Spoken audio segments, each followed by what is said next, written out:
জয় গৌর জয় নিতাই, রাধে রাধে বন্ধুরা। আশা করব সকলে তোমরা ভালো আছো, সুস্থ আছো। তোমাদের একটা কথা বলি, এটা আমার রিকোয়েস্টেড ভিডিও। এখানে অনেকেরই অনেক রকম প্রশ্ন আছে, সেই প্রশ্নের উত্তরগুলো আমি একটু দিয়ে নিই। হ্যাঁ, আমি দিয়েছি উত্তরগুলো, সেগুলো ছোট করে দিয়েছি, কিন্তু আমার মনে হয় এগুলো একটু ভালোভাবে দেয়া দরকার। ওই জন্য আমার এই ভিডিওটা তৈরি করা। তোমরা সকলে দেখো ভিডিওটা, কেউ স্কিপ করো না, অনেক কিছু জানতে পারবে। যেমন ধরো, প্রথমে বলি, প্রথম প্রশ্ন হচ্ছে, আমাকে একজন কমেন্টে বলেছেন যে ভগবানকে স্নান না করিয়ে পুজো দেয়া যায় না। যেহেতু আমি একটা ভিডিওয়ে দেখেছি যে মানে দেখিয়েছিলাম যে আমি প্রতিদিন গোপালকে স্নান দিই না, আমার একটা পঞ্চামৃত করা থাকে, সেই পঞ্চামৃত দিয়ে আমি টাওয়েল ভিজিয়ে গোপালকে সুন্দর করে মুছিয়ে আমি জামা বদল করে দিই বা আমি পুজো দিই। হ্যাঁ, এটা আমি বরাবরই করে থাকি, আজকে নতুন করছি না, এটা আমি বহু বছর ধরে করে আসছি। হ্যাঁ, আমি নিজে খেলে যেরাম ঠাকুরের খাবার কথা চিন্তা করি, ভগবানের খাওয়ার কথা চিন্তা করি, ভগবানের খাওয়ার কথা চিন্তা করার পর আমার নিজের কি খাবো সেটা যেমন ভাবি। আবার আমি যেভাবে থাকি, যেমন সিজন অনুযায়ী প্রচন্ড মেঘ করেছে বা প্রচন্ড ঠান্ডা পড়েছে, তখন যেমন স্নানটা বন্ধ দিই, বা কিছু বা অন্যরকম ভাবে পরিষ্কার হয়ে নিলাম, বাসি কাপড় চাপড় ছেড়ে নিলাম, সুন্দর করে পরিষ্কার হয়ে পুজো দিলাম, মাথায় গঙ্গা জল ছিটিয়ে নিলাম। সেইভাবে আমি কিন্তু আমার ভগবানদেরও রাখি। কেন রাখি? তার কারণ হচ্ছে, আমি মনে করি আমার যেরাম কষ্ট হচ্ছে, আমার যে জিনিসটা হচ্ছে, আমার অসুবিধে সুবিধে যেরাম আমি উপভোগ করছি, আমি যেমন বুঝতে পারছি, ভগবানকেও আমি আমার মধ্যে দিয়ে কিন্তু আমি সবসময় সেবা দেওয়ার চেষ্টা করি। যে আমার কষ্ট হচ্ছে মানে তারও আজকের দিনে প্রচুর শীত করছে, তারও আজকের দিনে খুব কষ্ট হচ্ছে, এইটা কিন্তু আমি সবসময় মনে করে ভগবানের সেবা দিই। কেন দিই বন্ধুরা জানো? আমি সবসময় আত্মবৎ সেবায় পুজোয় বিশ্বাস করি, কারণ তোমার আত্মার সঙ্গে ভগবানের যোগাযোগ। আমি কিন্তু কোনো পুজোর আড়ম্বর কিন্তু পছন্দ করি না, কারণ আড়ম্বরের পুজো সেটার মানুষ দেখবে যে আমার কতটা অর্থ আছে, হ্যাঁ, আমার কতটা আমি ভগবানের জন্য খরচা করলাম, এটার মধ্যে একটা অহং কাজ করে। এই যে আমি কথাটা সবসময় ঠিক নয়, ভাবাটা ঠিক নয়। সবসময় কেন বলবো, কোনো সময় এটা ঠিক না। এই আমিত্বটাকে জীবন থেকে ত্যাগ দিতে হয়। কেন ত্যাগ দিতে হয় না? এই আমি শব্দের অর্থ হচ্ছে অহংকার বোঝায়, যে আমি করছি, আমি এটা জানি, এর মানে হচ্ছে তুমি অহংকার মানে দেখাচ্ছ, এটা কখনোই না। ওই জন্য ওই জন্য জীবন থেকে আমিত্বটাকে বাদ দিতে হয়। আমি কিছুই নয়, সবসময় এটাই বলতে হয়, সে যেমন রেখেছে তেমন আছি, সে যেমন করাচ্ছে তেমন করছি। যেমন গানে আছে যে তোমার ইচ্ছা তুমি করো মা, যেমন চালাও তেমনি চলি, যেমন কথায় আছে। আমি আর গানটা গাইলাম না, এর আগে আমি গানটা করেছি, তোমরা হয়তো কেউ কেউ শুনেছো, আবার কেউ কেউ হয়তো শোনোনি। হ্যাঁ, সকলই তোমার ইচ্ছা, ইচ্ছাময়ী তারা তুমি, তোমার কর্ম তুমি করো মা, লোকে বলে আমি করি। তাই না? এই আমিত্বটাকে জীবন থেকে একদম কেটে ছিঁড়ে বাদ দিতে হবে। আর একটা কথা হচ্ছে, যদি বলো স্নান, ঠাকুরকে গোপালকে স্নানের ব্যাপারে আমি একটা কথা বলবো, যে যে কোনো দেবতাকে স্নান নিয়ে অত চিন্তা করার কোনো কারণ নেই। এটার জন্য রয়েছে তোমার পঞ্চামৃত কি কি? পঞ্চামৃত তোমার যেমন দুধ, ঘি, এগুলোকেও যেমন বলা হয়, আবার কিন্তু পঞ্চামৃতর মধ্যে কিন্তু গঙ্গা জল, মধু, ঘি, অগুরু আর গোলাপ জল, এগুলোও কিন্তু পঞ্চামৃতর একটা, তুমি কিন্তু বোতলে করে রেখে দিতে পারো। আমি কিন্তু আমার ভিডিওয়ে একটা দিয়েছি যে এইভাবে টাওয়েলকে ভিজিয়ে তুমি কিন্তু ঠাকুরের মুখ পরিষ্কার করে দিতে পারো। কারণ যারা ফটো পুজো করো, প্রতিদিন কিন্তু জল ন্যাকড়া দিয়ে যদি তুমি ফটো ধোও না, মোছাও, তাহলে কিন্তু ওটা কিন্তু নষ্ট হয়ে যাবে, ফটো তাড়াতাড়ি কিন্তু পচে যাবে, নষ্ট হয়ে যাবে। ফটোর উল্টো দিকে যে কাগজটা থাকে সেটাকে পচ ধরিয়ে দেবে। ওই জন্য ফটোতে রোজ রোজ জল ন্যাকড়া দিয়ে মোছাবে না। তার জন্য কি করবে, মায়ের মুখটা বা মায়ের ছবি হোক বা যে কোনো ফটো হোক, তোমরা শুকনো টাওয়েলে, পুরো ভেজাবে না, শুকনো টাওয়েলের মধ্যে ওই জলটাকে সুন্দর করে, পঞ্চামৃত জলটাকে ছিটিয়ে তার মুখটাকে, ছবির কাঁচটাকে শুধু একটুখানির জন্য তার শরীরটাকে একটু মুছিয়ে দিয়ে যে মায়ের স্নানের কথা মাকে স্মরণ করে তুমি দিয়ে তারপর মাকে একটা সিঁদুরের ফোঁটা দিলে বা চন্দনের ফোঁটা, যার যা ইচ্ছা সে সেটা করবে, সেটা তার নিজের ব্যক্তিগত ব্যাপার, আমি সে ব্যাপারে কোনো কথা বলবো না। আর একটা কথা বলছি, গোপালকে না স্নান করিয়ে পুজো দেওয়া যায় না, এটা কিন্তু একদম মানে নিজস্ব মতামত, এটা কোনো শাস্ত্রেই নেই, এটা কোনো শাস্ত্রে নেই। এবার বলছি, গোপালকে আমরা সন্তান রূপে পুজো করি। সন্তান রূপে কেন পুজো করি? কারণ প্রত্যেকটা আমরা গৃহস্থ মহিলারা আমরা কিন্তু গোপালকে কিন্তু সন্তানের চোখেই দেখি, আর সন্তান রূপেই কিন্তু আমরা পুজো করি। কারণ ছেলেমেয়েরা কি খাবে সেটা যেমন আমরা চিন্তা করি, গোপালও কি খাবে সারাদিন আমরা সেই চিন্তাতেই মগ্ন থাকি, তাই না?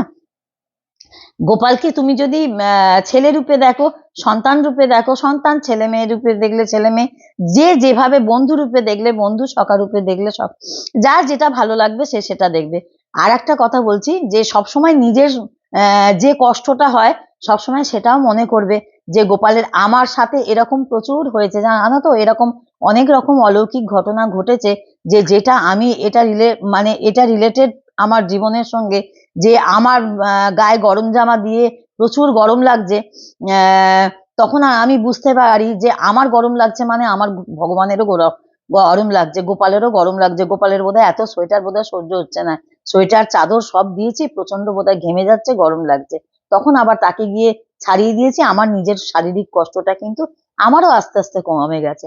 আমার নিজের শরীরের কষ্ট হলে আমি মনে করি আমার গোপালেরও বোধহয় কষ্ট হচ্ছে, গোপালেরও গরম লাগছে, গোপালেরও হয়েছে, আমার আমার যে ইয়েটা হয়, আমি সবসময় আমি গোপালকেও এটা বলি, আমি আমার ভগবানকেও এটা জানাই যে তোমার কষ্ট হলেই তুমি কিন্তু আমাকে জানাবে, আমি তো বুঝতে পারবো না, আমি তো অত বড় ভক্ত এখনো নই, আমি তো সাধারণ মানুষ, আমি কি করে বুঝবো? তুমি আমার কষ্ট দিয়ে তুমি বুঝিও যে তোমার কি কি কষ্ট হচ্ছে, তোমার কি কি অসুবিধা হচ্ছে।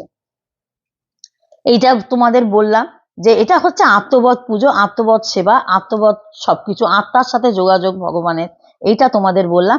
আর এই যে স্নান করানোর ব্যাপারে, এইটা সবসময় জানবে, এটা আমরা যেহেতু গৃহী মানুষ, আমরা যেহেতু গৃহেতে নিত্য সেবা দিই, সেটার জন্য আমাদের কিন্তু এরা নিত্য স্নানের কিন্তু খুব একটা খুব একটা প্রয়োজনীয়তা নেই।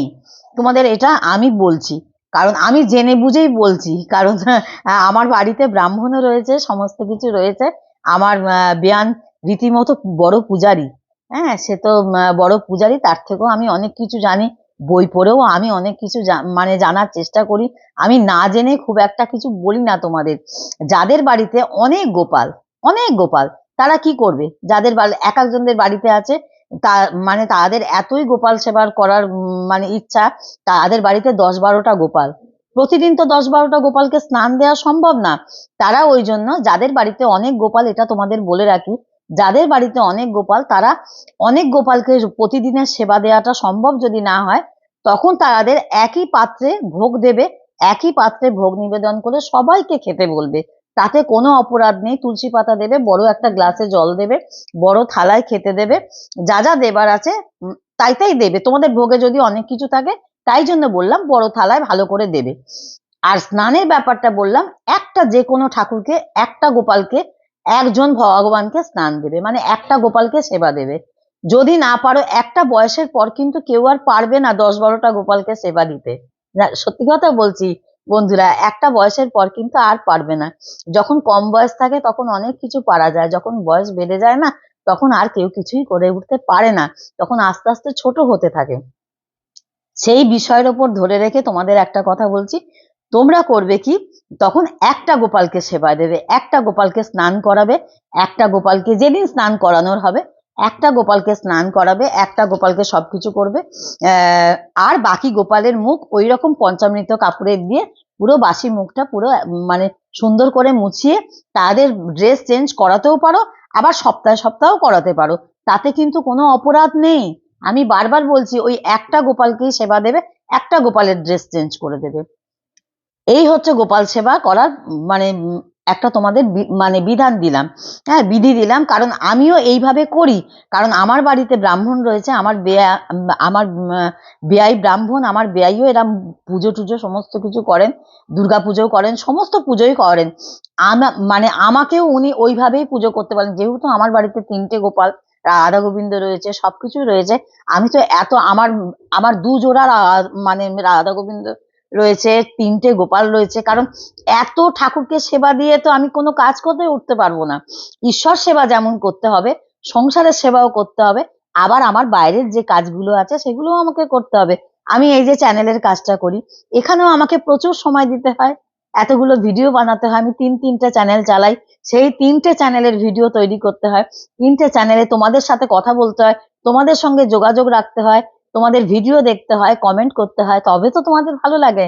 হ্যাঁ, মানে এমনি এমনি তো কাউকে ভালো লাগে না, আমার সঙ্গে তোমাদের যোগাযোগটাও রাখতে হবে, অথচ সমস্ত কিছু কাজের মাধ্যমে তোমাদের কাছাকাছি আমাকে পৌঁছাতে হবে। এই হলো 1 নম্বর কথা, তুমি তখন এইভাবে পুজো করতে পারো। এটা মানে এই বিধানটা কিন্তু ব্রাহ্মণই আমাকে কিন্তু দিয়েছে। আমার বেয়াই মানে বললাম মানে প্রথমে আমার বেয়াই বলেছে যে মম, কাজকে যত বয়সের সঙ্গে সঙ্গে এইভাবে তুমি কাজকে ছোট করে নিয়ে তুমি একটা গোপালের সেবা দাও, নিত্য এত গোপালকে তুমি ইয়ে করতে যেও না। হ্যাঁ, কিন্তু আবার যখন আমার ইচ্ছা হয়, যখন আমার সময় থাকে, তখন আবার আমি 3টে গোপালকে নেই এটা ওটা করাতে থাকি, যেটা আমার ভালো লাগে সেগুলো আমি করাই। কিন্তু আবার আমি যখন আমার সময় কম থাকে, তখন আমি একটা গোপালেরই সেবা করি। হ্যাঁ, আর বাকি সবাইকে খেতে দিই, সবকিছু করি, শয়ন দিই, সমস্ত কিছু করি, কিন্তু করার মধ্যেও জিনিসটাকে ছোট করে করি। এইটা তোমরা সমস্ত সময় মেনটেন করার চেষ্টা করবে। কাজকে যত বড় করবে, সেবা যত বড় করবে, গোপাল সেবা যত বড় করবে, তত কিন্তু বড় দিনকে দিন হয়েই যাবে। তুমি কিন্তু আর ছোট করতে পারবে না। ছোট করতে গেলে তখন আবার তোমার মনে অনেক রকম প্রশ্ন জাগবে, এটা ঠিক করছি, এটা ভুল করছি, এটা ঠিক হলো না তো, এটা ভুল হলো না তো, এইরকম মনে বিধান প্রশ্ন আসবে। আর একটা কথা তোমাদেরকে বলছি, এই যে স্নান না করিয়ে ঠাকুর সেবা, এইটা অবশ্যই ব্রাহ্মণদের ক্ষেত্রে হয়। এটা ব্রাহ্মণরা যখন নারায়ণ শিলা নিয়ে আসে বাড়িতে পুজো করাতে, তখন কিন্তু এই পঞ্চ মানে যে পঞ্চামৃত দিয়ে ব্রাহ্মণরা কিন্তু নারায়ণকে স্নান করিয়ে কিন্তু পুজোটা শুরু করে। কেন করে না, নারায়ণদের এটা নিয়ম, এইটা নারায়ণরাই একমাত্র করতে পারে, নারায়ণ শিলাকে সেবা দিতে পারে পঞ্চামৃত দিয়ে। পঞ্চামৃত দিয়ে সেবা দেওয়ার ফলে তারপরে কিন্তু ওনাদের নিয়মে এটা আছে যে আগে নারায়ণকে স্নান না দিয়ে কিন্তু ওরা কিন্তু করতে পারে। দেখবে ব্রাহ্মণরা একটা চন্দ্রমিত্তর দেয়, নারায়ণ বাড়িতে যখন আসে তখন আমরা শাঁখ বাজাই, বা যে কোনো পুজোতে আমাদের বাড়িতে যখন নারায়ণ আসে তখন আমরা এইভাবে নারায়ণকে কিন্তু আহ্বান জানাই, তারপর কিন্তু ব্রাহ্মণ নারায়ণ শিলাকে স্নান করায়।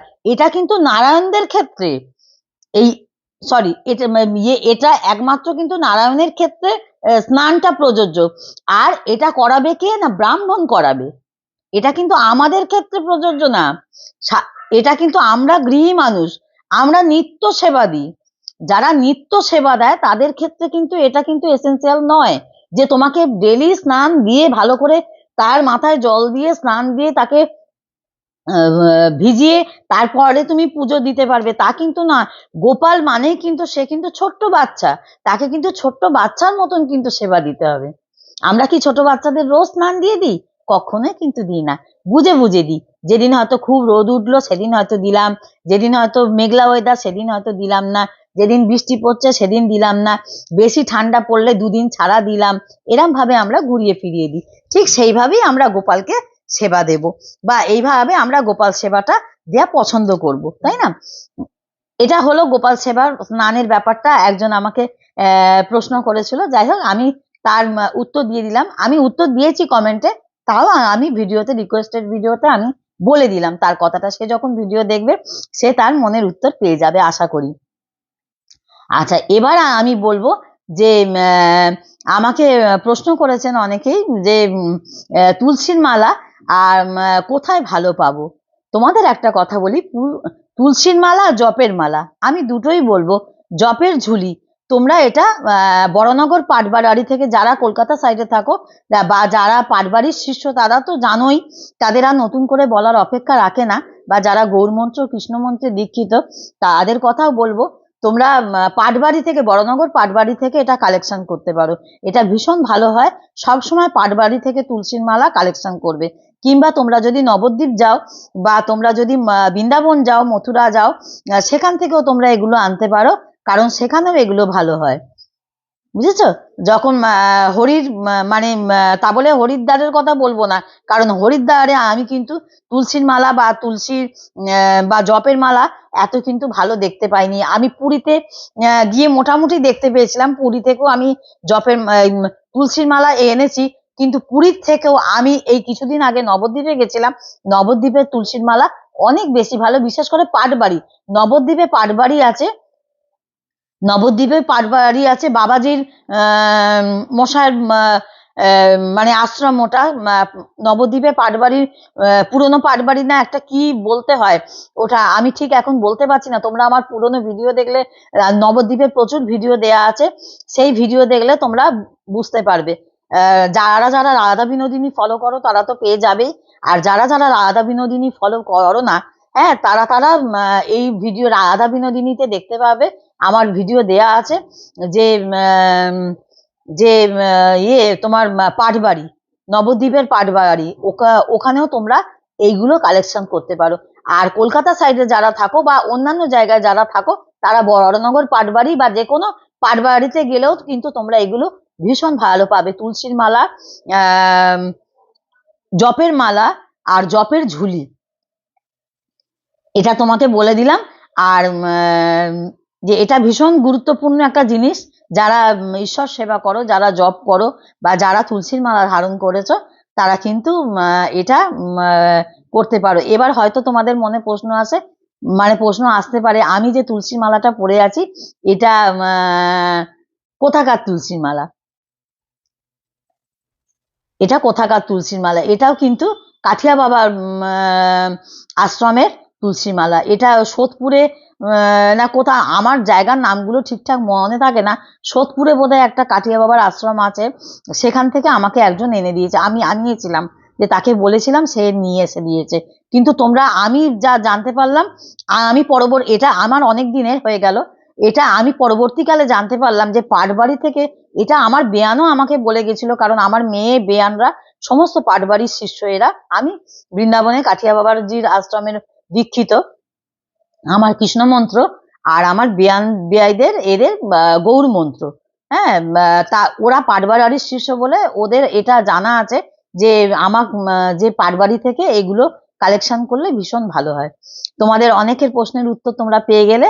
আর একটা প্রশ্ন আর একজনও করেছেন যে চন্দন ভিডিও, হ্যাঁ, আমাকে চন্দন ভিডিও দিতে বলেছে, আমি চন্দন কোথা থেকে কালেকশন করি। চন্দনও তোমাদের বলবো, যে চন্দনটা দিয়ে গোপাল পরিষ্কার করা হয়, সেই চন্দনও তোমরা পাটবাড়িতে পেয়ে যাবে। আর পাটবাড়িতেও পেয়ে যাবে, তোমরা যদি নবদ্বীপের কাছাকাছি কেউ যদি থাকো, তারা নবদ্বীপ মায়াপুরেও পেয়ে যাবে। আর তোমরা যারা হয়তো তোমরা বৃন্দাবনের ওইদিকে থাকো, আমার যারা বাইরের যারা ভিডিও দেখছো, বৃন্দাবন মথুরা ওইদিকে যারা ভিডিও দেখছো, তারা কিন্তু এগুলো যে কোনো তীর্থস্থানে খুব ভালো পাওয়া যায়। আমি তোমাদের ভিডিওতে অনেকবার দেখিয়েছি আমি কি চন্দন দিয়ে গোপাল পরিষ্কার করি, আমি অনেকবার দেখিয়েছি তোমাদের, ওই চন্দন ভীষণ ভালো।